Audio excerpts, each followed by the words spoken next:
সাগর একা বসে বাসের জন্য অপেক্ষা করছে। তার হাতে একটি ছোট উপহারের প্যাকেট।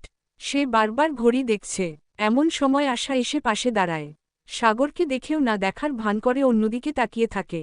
সাগর মৃদু স্বরে, আর কতক্ষণ এভাবে এড়িয়ে চলবে আশা? আজ তো অন্তত কথা বলতে পারতে। আশা গম্ভীরভাবে, কথা বলার মতো কিছু বাকি নেই সাগর। আমরা দুজন এখন দুটো আলাদা রাস্তার যাত্রী। বাস আসলেই আমি চলে যাব।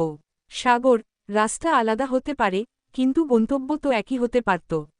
এই নাও, এটা তোমার জন্য। উপহারের প্যাকেটটি এগিয়ে দেয় আশা।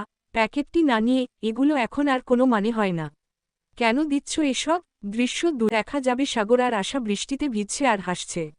সাগর বলছে, আশা, কোনোদিন যদি হারিয়ে যাই, এই বাস স্টপে এসে খুঁজবে, আমি ঠিক থাকব। দৃশ্য ৩, বর্তমান বাস স্টপ। আশার চোখে জল চিকচিক করছে, কিন্তু সে নিজেকে সামলে নেয়। দূরে একটি বাসের হর্ন শোনা যায়। আশা, বাস চলে এসেছে। আমাকে যেতে হবে। নিজের খেয়াল রেখো।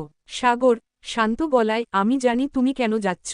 তোমার বাবার অসুস্থতা, পরিবারের চাপ, সব জানি আমি। কিন্তু একবারও কি মনে হলো না যে আমি পাশে থাকতে পারতাম? আশা চিৎকার করে, থাকলে কি হতো? তুমি কি আমার বাবার চিকিৎসা করাতে পারতে? নাকি আমার পরিবারের অভাব দূর করতে পারতে? ভালোবাসা দিয়ে পেট ভরে না সাগর, বাস্তবতা অনেক কঠিন। আশা বাসে উঠে যায়। বাস চলতে শুরু করে। সাগর স্তব্ধ হয়ে দাঁড়িয়ে থাকে। দৃশ্য ৪, শেষ দৃশ্য, ক্লাইম্যাক্স।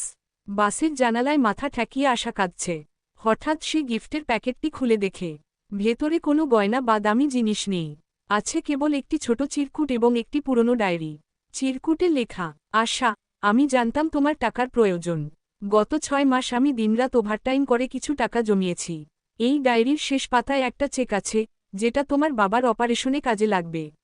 আমাকে ভুল বুঝে চলে গেলে তোমায় আটকাবো না, কিন্তু নিজের স্বপ্নটাকে অন্তত মরতে দিও না।